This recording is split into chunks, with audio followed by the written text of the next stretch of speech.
جیسے ہی میں اپنے کمرے میں بیڈ پہ اونھے منہ لیٹی، میرے آنسو تکیے میں جذب ہونے لگے۔ میری سمجھ میں نہیں آتا تھا کہ آخر میری غلطی کیا ہے، میں نے اذلان کا کیا بگاڑا ہے، کیوں وہ مجھے دیکھتے ہی آگ بگولا ہو جاتا ہے، کیوں اس کی آنکھوں میں میرے لیے صرف نفرت ہوتی ہے، کیوں اس کی ہر بات میرے دل کو ایسے زخمی کر جاتی ہے جیسے کسی نے خنجر گھونپ دیا ہو۔ میں دبی دبی سسکیوں سے روتی رہی، میرے کانوں میں ابھی تک اس کی گرجدار آواز گونج رہی تھی، ہوتی کون ہو تم میرے لان سے پھول توڑنے والی، میرا بس چلے تو تمہیں جان سے مار ڈالوں۔ یہ الفاظ میرے دل پہ ہتھوڑوں کی طرح برس رہے تھے۔ تبھی دروازے پہ دستک ہوئی، میں نے جلدی سے اپنے آنسو صاف کیے، لیکن میری سرخ آنکھیں میرے رونے کا راز چھپا نہ سکیں۔ بی بی صاحبہ، بڑی بی بی نے آپ کو بلایا ہے، ملازمہ نے ادب سے کہا۔ میں نے خاموشی سے سر اٹھایا اور بیڈ سے اٹھ گئی۔ میرے امی ابو کا انتقال اس وقت ہوا تھا جب میں صرف 8 سال کی تھی۔ کار حادثے نے ایک ہی لمحے میں میری پوری دنیا اجاڑ دی تھی۔ اس کے بعد سے حشمت بی بی ہی میری دنیا تھی۔ انہوں نے مجھے اپنی پوتی سے بڑھ کے محبت دی، ماں کی کمی کبھی محسوس نہیں ہونے دی۔ لیکن جس دن سے میں نے ہوش سنبھالا تھا، ایک چیز ہمیشہ جیسی رہی تھی، اذلان کی نفرت۔ وہ مجھ سے 10 سال بڑا تھا، میں نے کبھی اسے مسکراتے ہوئے نہیں دیکھا تھا، کم از کم میرے لیے تو نہیں۔ جب بھی نظریں اس کی مجھ پہ پڑتی ایسا لگتا جیسے اس کی آنکھوں سے انگارے دہک رہے ہوں، اس کے چہرے پہ ایسی سختی ہوتی کہ میں کانپ جاتی۔ کبھی کبھی مجھے لگتا تھا شاید میرا سانس لینا بھی اسے ناگوار گزرتا ہے۔ عجیب بات صرف ایک تھی، دادی کے سامنے وہ بالکل بدل جاتا تھا، نہ وہ مجھ پہ چلاتا، نہ تلخ لہجے میں بات کرتا، بلکہ یوں پیش آتا جیسے ہمارے درمیان کبھی کوئی جھگڑا ہی نہ ہوا ہو۔ میں اکثر سوچتی تھی کہ آخر اس کا اصل چہرہ کون سا ہے، وہ جو میرے سامنے ہوتا ہے یا وہ جو دادی کے سامنے ہوتا ہے۔ وقت گزرنے کے ساتھ میں نے خود ہی اس سے بچنا سیکھ لیا تھا۔ جب تک وہ حویلی میں رہتا، میں اپنے کمرے سے باہر نہیں نکلتی تھی۔ کئی مرتبہ اس کے آنے سے پہلے ہی کھانا کھا لیتی تھی تاکہ ڈائننگ ٹیبل پہ اس کا سامنا نہ ہو۔ لیکن اگر کبھی بھولے سے وہ سامنے آ جاتا تو میری ٹانگیں کانپنے لگتی تھیں، زبان گنگ ہو جاتی اور دل سینے میں زور زور سے دھڑکنے لگتا۔ حشمت بی بی ہم دونوں سے ہی بے حد محبت کرتی تھیں، اپنے پوتے اذلان سے بھی اور مجھ سے بھی۔ انہوں نے اپنی زندگی میں بہت کچھ کھویا تھا۔ قبائلی دشمنی نے ان سے ان کے شوہر اور بیٹوں کو چھین لیا تھا، اور پھر دونوں بہوئیں بھی دنیا سے رخصت ہو گئی تھیں۔ اب اس وسیع و عریض حویلی میں ہم 3 ہی ایک دوسرے کا سہارا تھے۔ میں انہی سوچوں میں گم تھی کہ دادی کے کمرے کے سامنے پہنچ گئی۔ میں نے آہستہ سے دروازہ کھٹکھٹایا۔ آ جاؤ بیٹا۔ میں اندر داخل ہوئی۔ دادی چشمہ لگائے کوئی کتاب پڑھ رہی تھی۔ مجھے دیکھ کے انہوں نے کتاب بند کی، چشمہ اتار کے سائڈ ٹیبل پہ رکھا اور مسکراتے ہوئے میری طرف دیکھا۔ آؤ بیٹا، میرے پاس بیٹھو۔ میں خاموشی سے ان کے پاس جا کے بیٹھ گئی۔ انہوں نے ہمیشہ کی طرح میرے ماتھے پہ پیار کیا، میرے بالوں میں انگلیاں پھیری اور پھر محبت سے بولی، کیسی ہے میری بچی؟ میں نے ہلکی سی مسکراہٹ لانے کی کوشش کی۔ جی دادو، میں بالکل ٹھیک ہوں، آپ نے بلایا تھا، سب خیریت ہے؟ ہاں میری جان، سب خیریت ہے۔ یہ بتاؤ تمہاری پڑھائی کیسی جا رہی ہے؟ بالکل ٹھیک جا رہی ہے دادو، بس انٹر کے امتحان ہونے والے ہیں، اس کے بعد میں یونیورسٹی جانا چاہتی ہوں۔ میرے منہ سے یونیورسٹی کا لفظ نکلا ہی تھا کہ دادی کے چہرے کے تاثرات بدل گئے۔ یونیورسٹی؟ انہوں نے حیرت سے میری طرف دیکھا۔ تم جانتی ہو ہمارے خاندان میں لڑکیاں یونیورسٹی نہیں جاتی۔ ان کا لہجہ پہلے سے زیادہ سنجیدہ ہو گیا تھا۔ میں نے ہمت کر کے کہا، دادو مجھے آگے پڑھنا ہے تو کالج میں پڑھتی رہو۔ اگر آپ کو زیادہ فکر ہے تو میں صرف گرلز یونیورسٹی چلی جاؤں گی، لیکن مجھے اپنی تعلیم مکمل کرنی ہے۔ آپ جانتی ہیں نا میڈیکل کتنا مشکل ہوتا ہے، میں نے کتنی محنت کی ہے۔ میں ڈاکٹر بننا چاہتی ہوں، اپنے گاؤں میں ایک بڑا ہسپتال بنانا چاہتی ہوں۔ یہی تو دادا کا خواب تھا، بابا کا بھی اور امی کا بھی۔ امی اور بابا کا ذکر کرتے ہی میری آواز بھر آ گئی۔ دادی نے گہری سانس لی۔ بیٹا میڈیکل کی الگ گرلز یونیورسٹیز تو ابھی نہیں بنی۔ میں نے ان کا ہاتھ مضبوطی سے تھام لیا۔ تو کیا ہوا دادو؟ آپ کو کس بات کا ڈر ہے؟ کہ آپ کو میری تربیت پہ بھروسہ نہیں ہے؟ خدا کی قسم میں ایسا کوئی قدم نہیں اٹھاؤں گی جس سے آپ کا سر جھکے۔ میں کسی غیر لڑکے سے بات تک نہیں کروں گی، لیکن پلیز مجھے اپنے امی بابا اور دادا کا خواب پورا کرنے دے۔ مجھے ڈاکٹر بننا ہے، مجھے اپنے گاؤں کے لوگوں کی خدمت کرنی ہے۔ میری آنکھوں میں آنسو آ گئے تھے۔ دادی نے میرے سر پہ ہاتھ پھیرا۔ ارے پاگل بچی، مجھے تم پہ پورا یقین ہے، مجھے تمہاری تربیت پہ بھی یقین ہے۔ ڈر تو اس معاشرے سے لگتا ہے۔ تم نہیں جانتی لڑکے لڑکیوں کو کس کس طرح سے اپنی باتوں میں پھنساتے ہیں۔ میں نے فوراً کہا، میں وعدہ کرتی ہوں دادو، میں کبھی کسی کو شکایت کا موقع نہیں دوں گی۔ وہ کچھ لمحے خاموش رہیں، پھر آہستہ سے بولی، اچھا اس بارے میں بعد میں سوچیں گے۔ میں نے سکھ کا سانس لیا، مگر پھر انہوں نے میرا ہاتھ اپنے دونوں ہاتھوں میں لے لیا۔ ان کے انداز نے میرے دل میں ایک انجانا سا خوف پیدا کر دیا۔ بیٹا، اصل میں نے تمہیں ایک اور بات کے لیے بلایا تھا۔ میں نے حیرت سے ان کی طرف دیکھا۔ جی دادو؟ انہوں نے چند لمحے میری آنکھوں میں دیکھا، پھر نہایت سنجیدگی سے بولی، میں چاہتی ہوں تمہارا نکاح اذلان سے کر دوں۔ ان کے الفاظ میرے کانوں سے ٹکرائے تو جیسے پوری دنیا ایک لمحے کے لیے ساکت ہو گئی۔ میرا رنگ ایک دم زرد پڑ گیا، میرے ہاتھ ٹھنڈے ہونے لگے، دل اس شدت سے دھڑکا کہ لگا کہ ابھی سینہ چیر کے باہر آ جائے گا۔ میں نے بے یقینی سے دادی کو دیکھا۔ اذلان؟ وہی اذلان جو میری شکل دیکھنا پسند نہیں کرتا، وہی اذلان جو ہر ملاقات پہ مجھے ذلیل کرتا ہے، وہی اذلان جو کہتا ہے کہ اگر اس کا بس چلے تو مجھے جان سے مار ڈالے۔ میرے حلق میں تو جیسے الفاظ اٹک گئے، میں کچھ بول ہی نہ سکی۔ صرف ایک ہی سوال میرے ذہن میں گونج رہا تھا کہ کیا ایک ایسی نفرت کے ساتھ بھی کوئی رشتہ قائم ہو سکتا ہے؟ نہیں نہیں، پلیز دادو۔ میری آواز بری طرح سے کانپ رہی تھی۔ میں نے گھبرا کے ان کا ہاتھ مضبوطی سے تھام لیا۔ خدا کے لیے ایسی بات دوبارہ مت کیجیے گا، میں اذلان لالا سے شادی نہیں کر سکتی، پلیز آپ ان کی شادی کسی اور سے کر دیجیے۔ دادی نے میری طرف محبت بھری نظروں سے دیکھا، جیسے میری بات ان کے لیے کسی ضد سے زیادہ کچھ نہ ہو۔ ارے کیوں کر دوں؟ میں نے تو بچپن سے یہی سوچ رکھا تھا کہ تم دونوں ایک دوسرے کے نصیب میں ہو، اور پھر تم میری نظروں کے سامنے بھی رہو گی۔ میرا دل نہیں مانتا کہ میں تمہیں کسی اجنبی گھر میں بھیج دوں۔ ان کی ہر بات میرے دل پہ بوجھ بنتی جا رہی تھی۔ دادو، میری آنکھوں سے آنسو بہنے لگے، آپ میری بات سمجھ کیوں نہیں رہی ہیں؟ میں اذلان لالا سے شادی نہیں کر سکتی، کبھی بھی نہیں کر سکتی۔ وجہ تو بتاؤ آخر کیوں؟ میں خاموش ہو گئی۔ میں انہیں کیا بتاتی کہ ان کا پوتا مجھ سے کس قدر نفرت کرتا ہے؟ میں انہیں کیا بتاتی کہ وہ روز مجھے ذلیل کرتا ہے، کہ وہ میری شکل دیکھنا بھی پسند نہیں کرتا، کہ آج ہی اس نے کہا تھا کہ اگر اس کا بس چلے تو مجھے جان سے مار ڈالے؟ میں یہ سب نہیں کہہ سکتی تھی۔ میں صرف اتنا بول سکی، دادو مجھے بس ان سے شادی نہیں کرنی۔ انہوں نے آہ بھری۔ اگر تمہیں یہ لگتا ہے کہ وہ تم سے 10 سال بڑے ہیں تو یہ کوئی وجہ نہیں ہے۔ تمہارے والد بھی تمہاری والدہ سے 10 سال بڑے تھے، تمہارے دادا مجھ سے 12 سال بڑے تھے۔ عمر کا فرق کوئی مسئلہ نہیں ہوتا۔ میں نے فوراً نفی میں سر ہلا دیا۔ بات صرف عمر کی نہیں ہے دادو۔ تو پھر کیا بات ہے؟ میں نے نظریں جھکا لیں۔ میرے پاس ایسا کوئی جواب نہیں تھا جو میں انہیں دے سکتی۔ میں انہیں کیسے بتاتی کہ جس شخص کے نام سے ہی میرے ہاتھ پاؤں ٹھنڈے پڑ جاتے ہیں، جس کے سامنے میری سانس رکنے لگتی ہے، جس کی ایک آواز مجھے رلا دیتی ہے، میں اس کے ساتھ پوری زندگی گزارنے کا تصور بھی نہیں کر سکتی۔ میں نے روتے ہوئے کہا، دادو پلیز میری بات مان لیجئے، میں اذلان لالا سے شادی نہیں کروں گی۔ یہ میرا آخری فیصلہ ہے۔ اگر آپ میری پسند اور ناپسند کو ذرا بھی اہمیت دیتی ہیں تو دوبارہ میرے سامنے ان کا ذکر بھی مت کیجیے گا۔ اس کے علاوہ آپ جس سے چاہے میری شادی کر دیں، مجھے اعتراض نہیں ہوگا، لیکن اذلان لالا سے نہیں، کبھی بھی نہیں۔ یہ کہتے ہوئے میری آواز ٹوٹ گئی۔ دادی خاموشی سے مجھے دیکھتی رہ گئی۔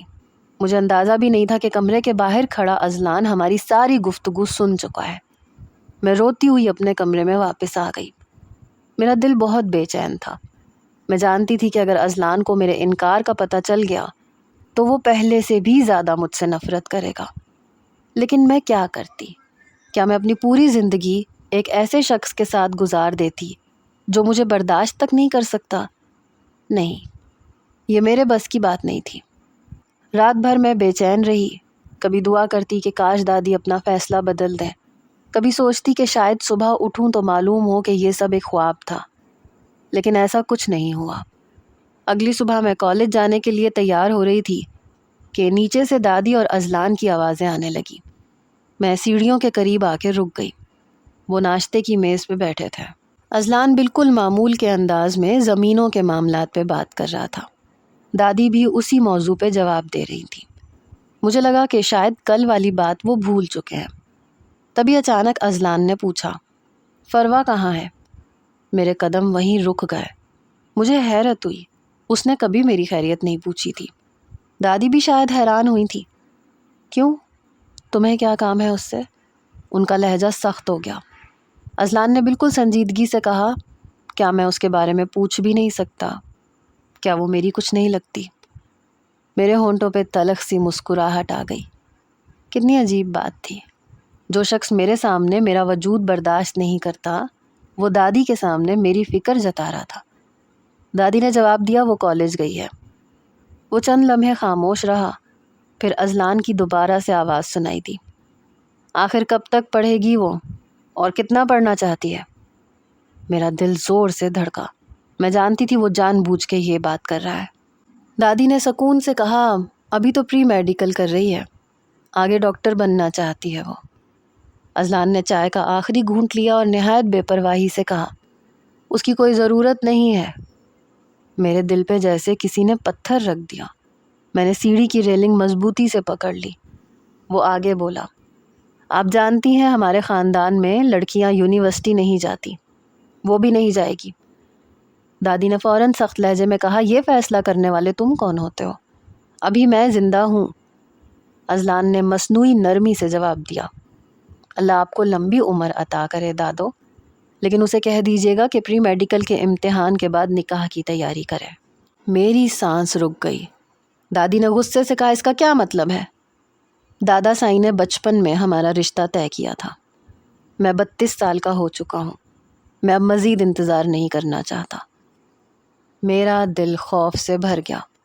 دادی کی آواز پہلے سے زیادہ مضبوط تھی، وہ رشتہ ختم سمجھو۔ کچھ لمحے خاموشی رہی، پھر اذلان نے پوچھا، کیوں؟ کیونکہ فروا تم سے شادی نہیں کرنا چاہتی۔ ہمارے خاندان میں کبھی کسی لڑکی کی مرضی کے خلاف فیصلہ نہیں ہوا۔ یہ سن کے میرے دل میں دادی کے لیے بے حد احترام پیدا ہوا۔ کم از کم وہ میری بات سن رہی تھی۔ اذلان نے سرد لہجے میں کہا، تو خاندان کی جس لڑکی پہ میں ہاتھ رکھ دوں، آپ اس کا رشتہ مانگ لیں گی؟ دادی نے بے نیازی سے جواب دیا، اگر وہ راضی ہو تو ضرور۔ میں نے پہلی بار دل سے دعا کی کہ وہ کسی اور کا نام لے لے، کسی بھی لڑکی کا، بس میرا نہیں۔ مگر اگلے ہی لمحے اس کی آواز آئی، پھر مجھے فروا ہی چاہیے، اسے راضی کرنا آپ کا کام ہے۔ میرے جسم میں سنسنی دوڑ گئی، میرے ہونٹ بے اختیار سرگوشی کرنے لگے۔ نہیں نہیں نہیں، میں کبھی راضی نہیں ہوں گی۔ میں اذلان لالا سے شادی نہیں کروں گی، چاہے کچھ بھی ہو جائے، کبھی نہیں، کبھی بھی نہیں۔ دادو نے نہایت مضبوط لہجے میں اذلان کی طرف دیکھا اور کہا، میں تمہیں پہلے بھی کہہ چکی ہوں، ہمارے خاندان میں کوئی رشتہ زبردستی قائم نہیں کیا جاتا۔ فروا تم سے شادی نہیں کرنا چاہتی، اور یہی بات میرے لیے کافی ہے۔ بہتر ہوگا کہ دوبارہ اس موضوع پہ مجھ سے کوئی بات نہ کرو۔ میں اس وقت وہاں موجود نہیں تھی، لیکن بعد میں ملازموں کی باتوں سے مجھے اندازہ ہوا کہ دادی نے پہلی بار اذلان کو اس قدر صاف الفاظ میں جواب دیا تھا۔ شاید اسی لیے وہ شدید غصے میں حویلی سے نکل گیا تھا۔ پورا دن میرا عجیب سی بے چینی میں گزرا۔ میری توجہ کتاب پہ تھی، لیکن ذہن بار بار انہی باتوں میں الجھ جاتا تھا۔ پری میڈیکل کے امتحانات سر پہ تھے، مجھے صرف اپنی پڑھائی کے بارے میں سوچنا چاہیے تھا، مگر ہر صفحے کے ساتھ اذلان کا غصے سے بھرا چہرہ میری آنکھوں کے سامنے آ جاتا۔ میں نے خود کو سمجھایا، فروا تمہیں مضبوط بننا ہوگا، تم نے کوئی غلط فیصلہ نہیں کیا۔ تم ایسے شخص سے کیسے شادی کر سکتی ہو جو تم سے نفرت کرتا ہو؟ کالج کی چھٹی ہوئی تو میں خاموشی سے گھر واپس آ گئی۔ میں ابھی حویلی کے اندر داخل ہوئی تھی کہ اچانک کسی نے بڑی سختی سے میرا بازو پکڑ لیا۔ درد کی شدت سے میرے منہ سے ہلکی سی چیخ نکل گئی۔ میں نے چونک کے پلٹ کے دیکھا، اذلان۔ اس کی آنکھیں غصے سے سرخ تھیں، چہرے پہ ایسی سختی تھی کہ ایک لمحے کو میری سانس رک گئی۔ کیا ہوا اذلان لالا؟ میں گھبرا کے بولی۔ اس نے میرا بازو اور زیادہ زور سے دبا دیا۔ کیا سمجھتی ہو تم خود کو؟ میں کچھ سمجھ نہیں پائی۔ جی بہت خوبصورت ہو اس لیے مجھے ٹھکرا دیا۔ کس بات کی اکڑ ہے تم میں؟ کس بات کا غرور ہے؟ اس کی آواز میں ایسی آگ تھی کہ میرے پورے جسم میں خوف دوڑ گیا۔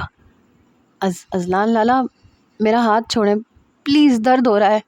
میں نے ہاتھ چھڑوانے کی کوشش کی مگر اس کی گرفت لوہے کی طرح سخت تھی۔ اس نے دوسرے ہاتھ کی انگلی میری طرف اٹھائی۔ آواز نیچے رکھو۔ تم ہوتی کون ہو مجھ سے اونچی آواز میں بات کرنے والی؟ تم نے مجھے انکار کیا، مجھے؟ میرے ہونٹ کانپنے لگے۔ تمہاری اوقات کیا ہے میرے سامنے؟ تم کچھ بھی نہیں ہو، ایک ایسی چونٹی جسے میں جب چاہوں اپنے پاؤں کے نیچے مسل دوں۔ میرے دل کو جیسے کسی نے مٹھی میں جکڑ لیا۔ میں نے کبھی سوچا نہیں تھا کہ وہ اتنی نفرت سے میرے بارے میں سوچتا ہوگا۔ میری آنکھوں میں بے اختیار آنسو آ گئے۔ اذلان لالا میں نے آپ کا کیا بگاڑا ہے؟ وہ میری بات سنے بغیر بولا۔ تمہاری ہمت کیسے ہوئی دادوں کو میرے لیے انکار کرنے کی؟ اب مجھے سمجھ میں آیا تو اسے سب معلوم ہو چکا تھا۔ میں نے دھیرے سے نظریں جھکا لی۔ میں تمہیں صرف 24 گھنٹے دے رہا ہوں فروا بی بی۔ جس زبان سے تم نے میرے لیے انکار کیا تھا اسی زبان سے جا کے دادوں سے کہو کہ تم اپنی مرضی سے مجھ سے شادی کرنا چاہتی ہو۔ یہ کہہ کے اس نے میرا بازو چھوڑ دیا۔ میں نے فوراً اپنا ہاتھ سینے سے لگا لیا۔ اس کی انگلیوں کے نشان جیسے ابھی تک میری جلد پہ جل رہے تھے۔ دل زور زور سے دھڑک رہا تھا۔ میں اس کی طرف دیکھ بھی نہیں پا رہی تھی مگر نہ جانے کہاں سے میرے اندر ہمت آ گئی۔ میں نے بہت دھیمی آواز میں کہا، میں آپ کو پسند نہیں کرتی۔ وہ چند لمحے خاموش رہا، پھر اس کے ہونٹوں پہ خطرناک سی مسکراہٹ آئی۔ صرف 24 گھنٹے ہیں تمہارے پاس۔ اگر 24 گھنٹوں کے اندر دادوں نے مجھے تمہاری رضامندی کی خبر نہ دی تو یقین جاننا تم بہت پچھتاؤ گی، بلکہ میں تمہیں پچھتانے کا وقت بھی نہیں دوں گا۔ تم ابھی مجھے جانتی نہیں ہو۔ میرے اندر جمع ہوا سارا خوف اچانک غصے میں بدلنے لگا۔ آخر کب تک میں خاموش رہتی؟ کب تک اس کی دھمکیاں سنتی رہتی؟ میں نے پہلی بار سیدھا اس کی آنکھوں میں دیکھا۔ آپ آخر چاہتے کیا ہیں؟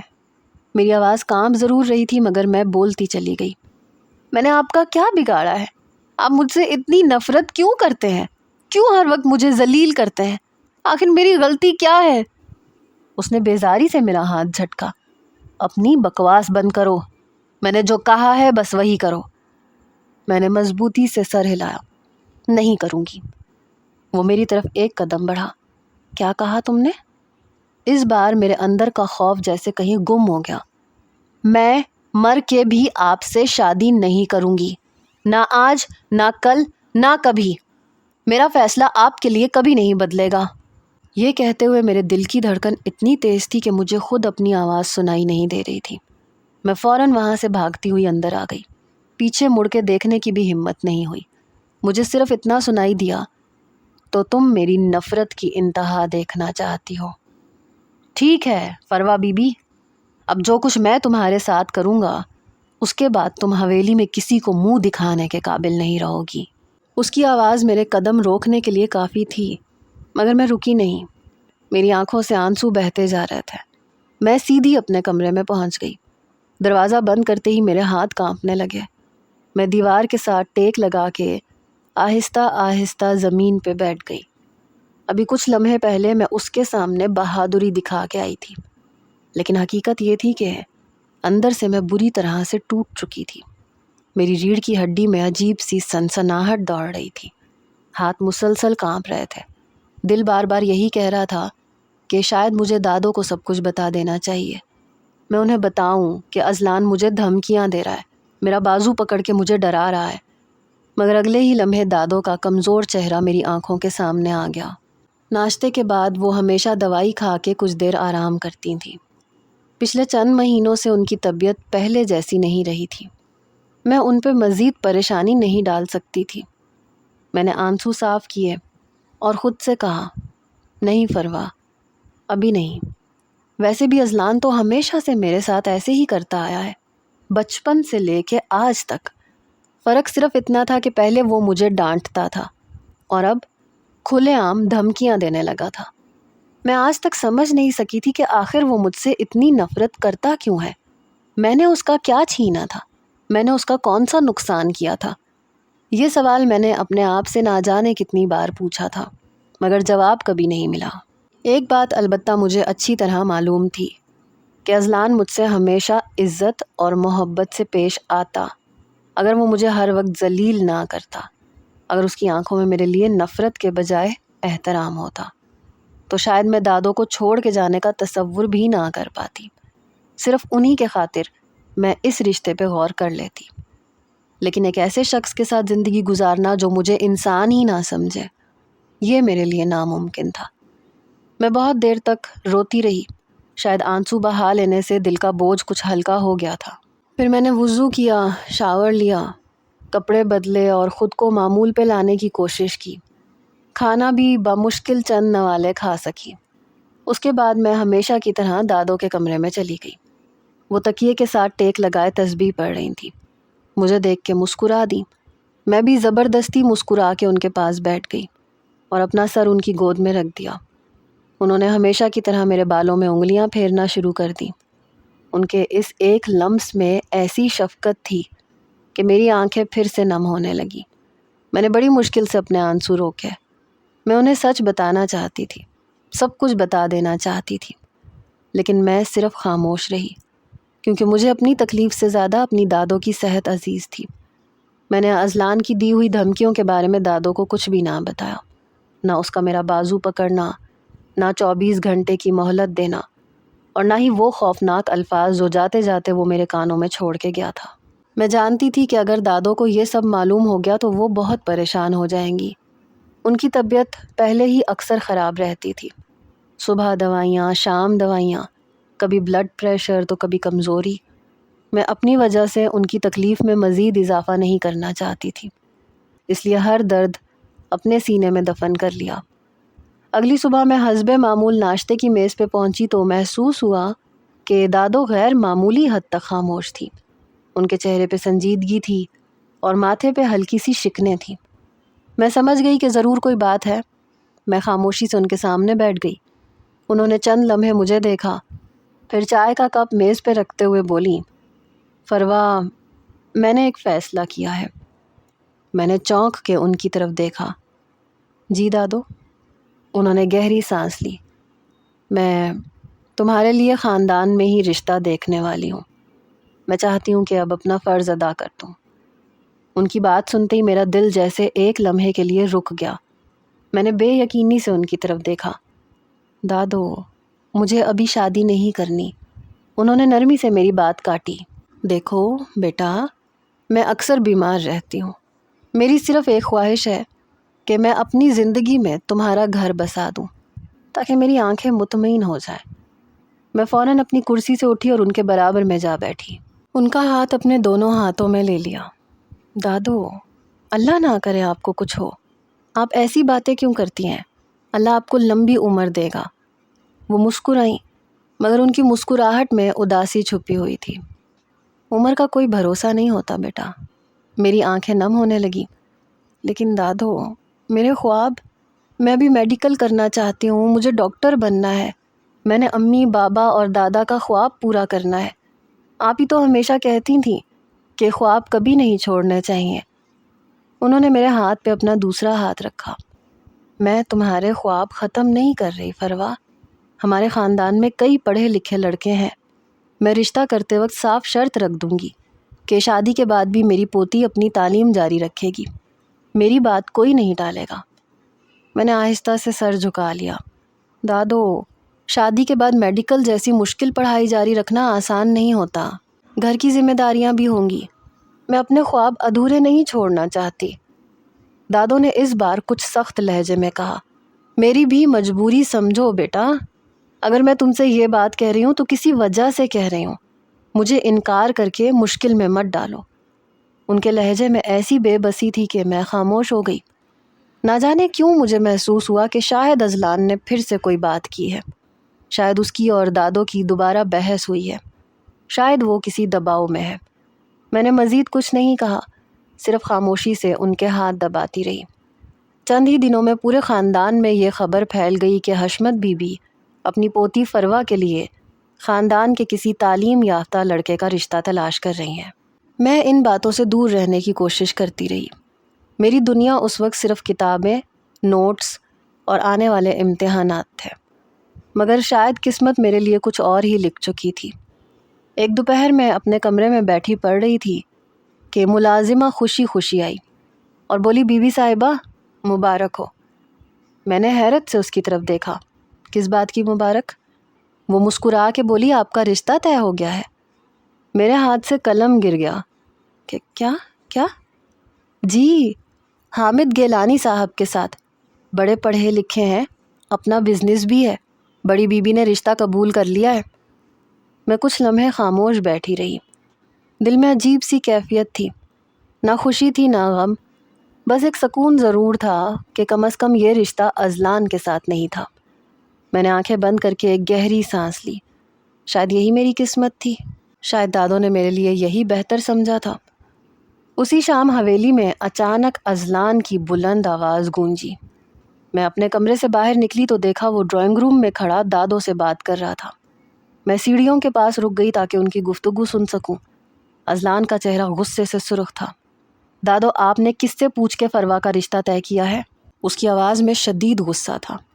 دادو نے نہایت سکون سے جواب دیا، آہستہ بات کرو، فروا میری ذمہ داری ہے اور میں اس کا رشتہ جہاں مناسب سمجھوں گی وہاں طے کر سکتی ہوں۔ اذلان تلخی سے ہنسا۔ اچھا، اب آپ کو عمر کا فرق نظر نہیں آ رہا؟ میری باری میں تو آپ کہہ رہی تھیں کہ میں اس سے 10 سال بڑا ہوں، لیکن حامد تقریباً میری ہی عمر کا ہے۔ دادو نے 2 ٹوک انداز میں کہا، مجھے اس بحث میں نہیں پڑنا۔ وہ لوگ منگنی کی تاریخ مانگ رہے ہیں، اگر تم انتظامات نہیں کر سکتے تو مجھے بتا دو، میں خود کروا لوں گی۔ اسی مہینے کی 15 تاریخ کو فروا کی منگنی ہوگی اور 1 ماہ کے بعد شادی۔ میرے دل کی دھڑکن تیز ہو گئی۔ اتنی جلدی؟ مجھے خود بھی اس بات کا اندازہ نہیں تھا کہ سب کچھ اتنی تیزی سے طے ہو جائے گا۔ اذلان نے غصے سے میز پہ ہاتھ مارا۔ جب آپ کی نظر میں میری کوئی اہمیت ہی نہیں ہے تو پھر جا کے خود ہی سارے انتظامات بھی کر لیجئے۔ مجھ سے کسی قسم کی کوئی امید نہ رکھیے گا۔ میں اس منگنی میں شریک بھی نہیں ہوں گا اور آئندہ مجھے کوئی اس معاملے میں پریشان نہ کرے۔ یہ کہہ کے وہ تیزی سے پلٹا اور اپنے کمرے کی طرف چلا گیا۔ اگلے ہی لمحے اس کے کمرے کا دروازہ اتنی زور سے بند ہوا کہ پوری حویلی گونج اٹھی۔ میں صوفے پہ بیٹھی یہ سب کچھ سن رہی تھی۔ میرے چہرے کا رنگ اڑ چکا تھا۔ مجھے اندازہ ہو گیا تھا کہ اذلان اتنی آسانی سے خاموش بیٹھنے والا نہیں۔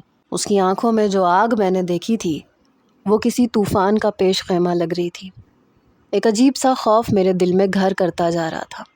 میں نہیں جانتی تھی کہ آنے والے دن میرے لیے کیا لے کے آنے والے ہیں، مگر اتنا ضرور جانتی تھی کہ اذلان اپنی شکست کبھی آسانی سے قبول نہیں کرے گا، اور اس کی یہی خاموش ہوتی ہوئی آگ مجھے ہر گزرتے لمحے مزید بے چین کر رہی تھی۔ جبکہ دادو پوری ہمت کے ساتھ حویلی میں میری منگنی کی تیاریاں شروع کر چکی تھیں، جیسے وہ ہر قیمت پہ مجھے ایک محفوظ مستقبل دینا چاہتی ہوں۔ میرا ایم کیٹ کا آخری پیپر ختم ہوا تو مجھے ایسے محسوس ہوا جیسے کئی مہینوں کا بوجھ میرے کندھوں سے اتر گیا ہو۔ میں امتحانی ہال سے باہر نکلی تو دل میں بس ایک ہی خواہش تھی کہ جلدی سے حویلی پہنچ کے دادو کو بتاؤں کہ میرا پرچہ بہت اچھا ہوا ہے۔ میں گیٹ سے باہر آئی تو ہماری گاڑی کھڑی تھی، مگر آج ڈرائیور کی جگہ اذلان بیٹھا تھا۔ اسے دیکھتے ہی میرے قدم رک گئے۔ میرے دل میں ایک انجانا سا خدشہ پیدا ہوا۔ میں آہستہ آہستہ گاڑی کے قریب آئی۔ اذلان لالا، آپ؟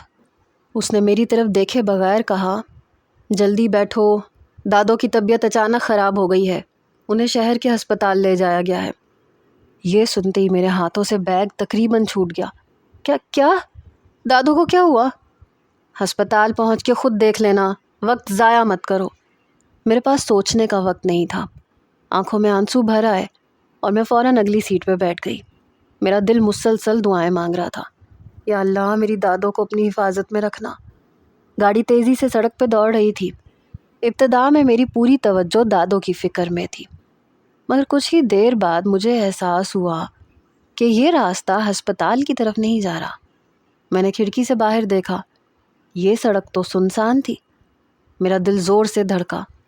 اذلان لالا، ہم کہاں جا رہے ہیں؟ اس نے سرد لہجے میں جواب دیا، خاموش رہو۔ میں گھبرا گئی۔ مجھے ہسپتال جانا ہے، پلیز گاڑی روکیں۔ اس نے میری طرف ایک سخت نظر ڈالی۔ میں نے کہا نا، خاموش رہو۔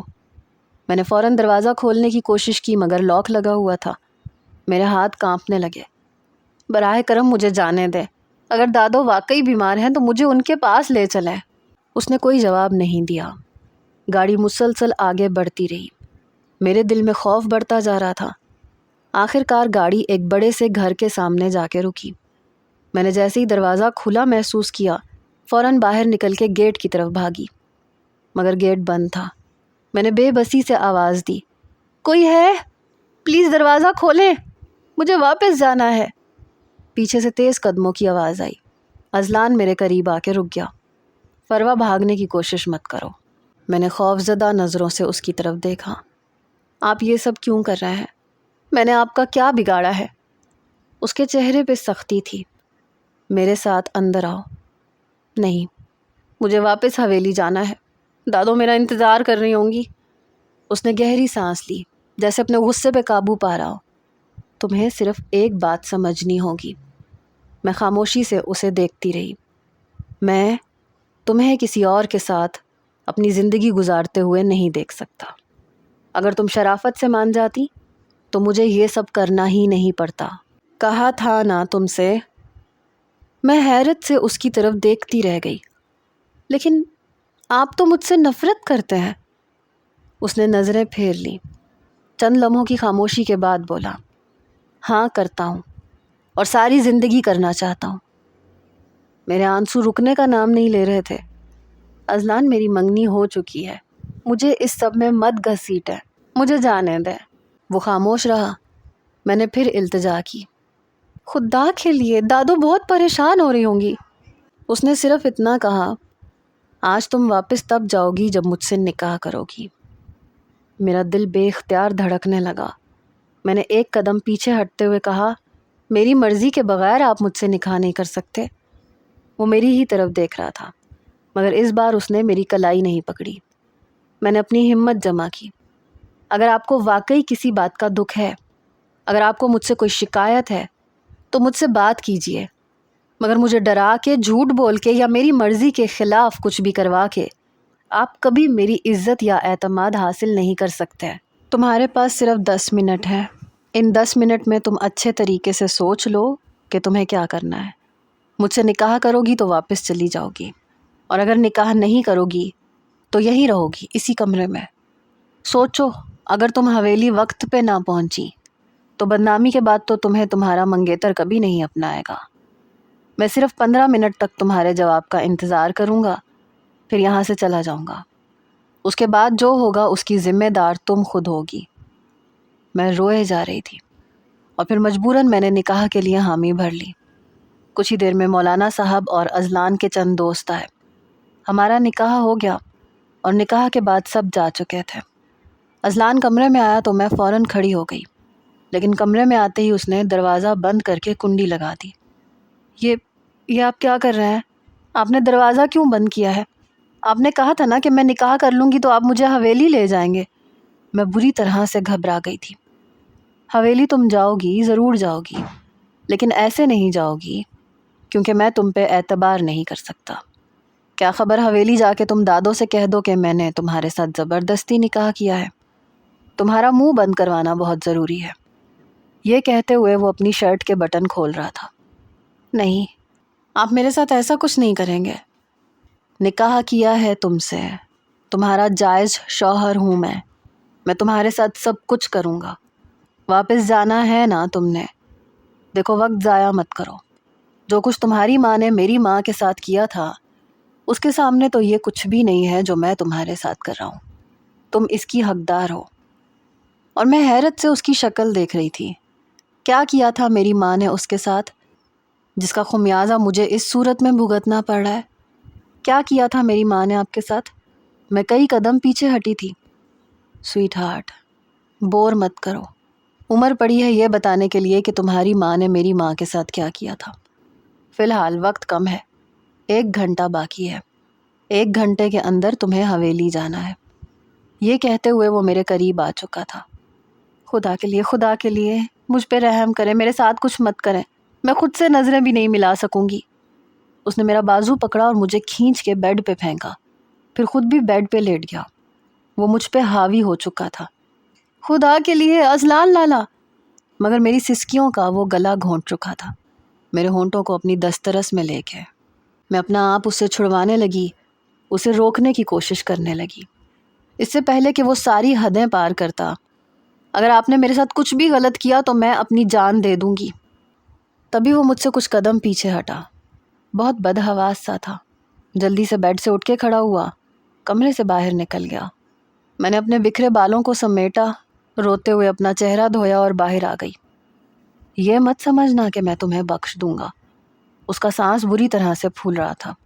پھر میری کلائی پکڑ کے مجھے باہر لے گیا، گاڑی کا فرنٹ ڈور کھولا، مجھے بیٹھنے کا کہا۔ میں جیسے ہی بیٹھی بڑی زور سے دروازہ بند کیا اور خود ڈرائیونگ سیٹ پہ جا کے بیٹھ گیا۔ چوکیدار سے دروازہ کھولنے کا کہا۔ بڑی تیز رفتاری میں مجھے وہ حویلی واپس لے کے گیا۔ میں دادو کے ساتھ لگ گئی، پھوٹ پھوٹ کے رونے لگی۔ یہ دیکھ کے دادو پریشان ہوئی۔ اذلان یہ رو کیوں رہی ہے؟ دادو، میں بڑے غصے سے اذلان کی طرف دیکھنے لگی۔ دادو، میں اس سے نکاح کر چکا ہوں، بہتر ہوگا کہ اب آپ اس کی منگنی ختم کر دیں۔ یہ سن کے دادو نے ایک زوردار تھپڑ اس کے منہ پہ مارا۔ تمہاری ہمت کیسے ہوئی میری بچی سے نکاح کرنے کی؟ میں اسے کسی اور کا نہیں ہونے دوں گا، یہ آپ بھی اچھی طرح جانتی ہیں۔ ایسا کیوں ہے؟ جو کچھ اس کی ماں نے میرے ساتھ کیا، یہ ساری زندگی اسی حویلی میں میری بیوی بن کے اس کی سزا بھگتے گی۔ دادو کہنے لگی، کیا کیا ہے اس کی ماں نے؟ چچا کے مرنے کے بعد وہ میرے باپ پہ ڈورے ڈالتی تھیں۔ میرا باپ میری ماں کو چھوڑ کے اس کی ماں کے کمرے میں جاتا تھا۔ ایک اور تھپڑ اذلان کے منہ پہ پڑا تھا۔ یہ سن کے میں بڑی حیرت سے اسے دیکھنے لگی۔ بکواس بند کرو اذلان، تمہارا باپ ہمیشہ خدیجہ کو اپنی چھوٹی بہن سمجھتا تھا۔ تمہاری ماں کے دماغ میں خناس بھرا تھا۔ تو کیا فروا کی ماں میرے باپ کی منگیتر نہیں رہ چکی تھی؟ یہ کیسی حقیقت ہے جس سے میں بالکل ناواقف تھی؟ شاید وجہ یہ تھی کہ میں اس وقت بہت چھوٹی تھی جب میری ماں کا انتقال ہو گیا، اور باپ تو میری پیدائش سے پہلے ہی جا چکا تھا۔ جب سے میں بڑی ہوئی تھی میں نے اس شخص کو خود کے ساتھ نفرت ہی کرتے دیکھا تھا، لیکن آج وجہ پتہ چل رہی تھی۔ دادو کہنے لگیں، وہ تمہارے باپ کی منگیتر تھی، لیکن کبھی بھی ان کے درمیان کوئی بات چیت نہیں ہوئی تھی۔ جب تمہارے چچا نے بتایا کہ اسے ختیجہ اچھی لگتی ہے تو میں نے اعجاز سے پوچھا۔ اس نے خود کہا تھا کہ آپ بے شک خدیجہ سے ہارون کی شادی کر دیں۔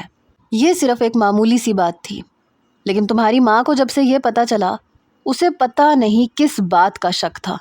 اپنی بھی زندگی برباد کرتی رہی اور اعجاز کا بھی جینا محال کرتی رہی۔ اور یہ اتفاق تھا کہ تمہارے چچا کی ایکسیڈنٹ میں موت کے بعد خدیجہ کا خیال اعجاز نے چھوٹی بہنوں کی طرح رکھا تھا، مگر تمہاری ماں کا شک بڑھتا چلا گیا۔ ہمیں نہیں پتا تھا کہ تمہاری ماں تمہارے اندر بھی زہر کھول کے رکھ چکی ہے، اور اسی زہر کا نتیجہ تھا جو اعجاز نے فرزانہ کو طلاق دی تھی۔ اگر تمہاری ماں سچی ہوتی اور اچھی ہوتی تو تمہیں اپنے ساتھ لے کے جاتی، لیکن اس نے طلاق ملتے ہی دوسری شادی کر لی تھی اور خود لندن میں جا بسی۔ لیکن تمہارے دماغ میں پتہ نہیں کون سا زہر بھرتی رہی۔ تمہارے باپ کے مرنے کے بعد میرے لیے تم دونوں بہت اہمیت رکھتے تھے، اور یہ میری بھی دلی خواہش تھی کہ فروا اسی حویلی میں رہے تمہارے ساتھ۔ لیکن اگر میری بچی کو تختہ مشک بنانا چاہتے ہو تو اسے طلاق دے سکتے ہو۔ میں ابھی بھی اپنی دادو کے ساتھ کھڑی تھی۔ وہ پوری بات سن کے اوپر کا زینہ چڑھ کے اوپر چلا گیا۔ میری دادو نے مجھے اپنے ساتھ لگایا۔ فروا، میں تمہارے ساتھ کوئی زیادتی نہیں ہونے دوں گی۔ خوف کے مارے میں اپنی دادو کے کمرے میں ان کے ساتھ سوئی تھی۔ 2 دن تو میں اپنی دادی کے کمرے سے باہر ہی نہیں نکلی، لیکن تیسرے دن وہ دادی کے کمرے میں آیا۔ اسے دیکھ کے میں بری طرح سے گھبرا گئی۔ دادو، آئی ایم سوری۔ بچپن سے جو شک میری ماں نے میرے دماغ میں ڈالا تھا، میں بس اسی کو پروان چڑھاتا چلا گیا، کبھی سچ جاننے کی کوشش ہی نہیں کی۔ لیکن میں اتنا برا نہیں ہوں۔ آپ میری رخصتی فروا کے ساتھ کروا دیں، میں اسے کچھ نہیں کہوں گا۔ لیکن میں نے اپنی دادو کا ہاتھ زور سے پکڑا۔ نہیں، مجھے ان کے ساتھ نہیں رہنا۔ دادو کے ماتھے پہ بل تھے۔ سن لیا تم نے جواب؟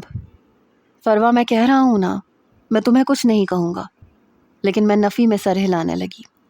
آج تک میں نے اس شخص کی صرف نفرت دیکھی تھی، میں کیسے بھروسہ کر لیتی؟ 1 مہینہ گزر گیا تھا۔ جب اذلان کے آفس سے واپس آنے کا وقت ہوتا، میں دادوں کے کمرے میں چلی جاتی۔ میری منگنی ٹوٹ چکی تھی کیونکہ اذلان مجھے طلاق دینے کے لیے تیار ہی نہیں تھا۔ کھانا کھانے کے دوران میں دادوں کے ساتھ ہی بیٹھتی تھی اور وہ مجھے مسلسل دیکھتا رہتا تھا۔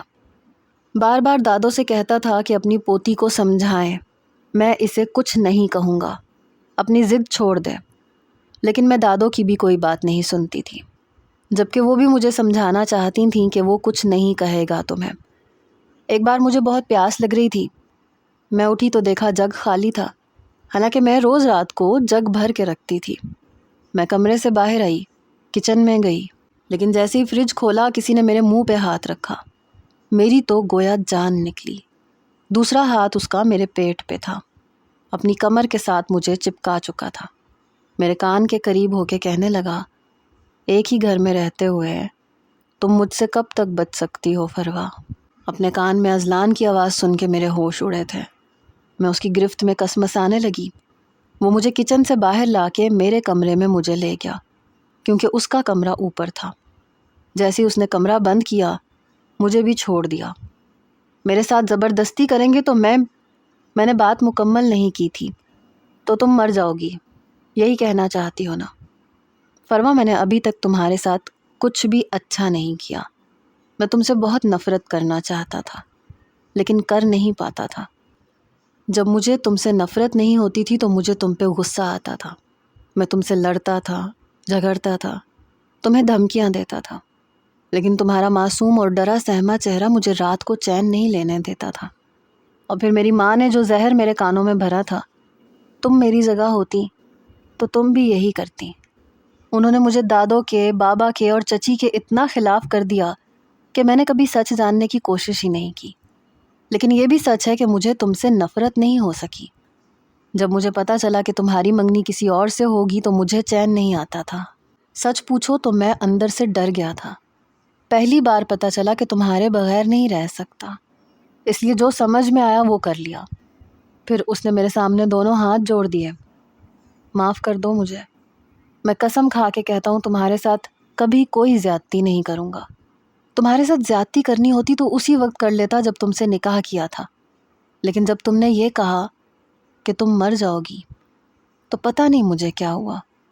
میں تمہیں کھو نہیں سکتا، تمہارے کھونے کا تصور میری جان لے لیتا ہے۔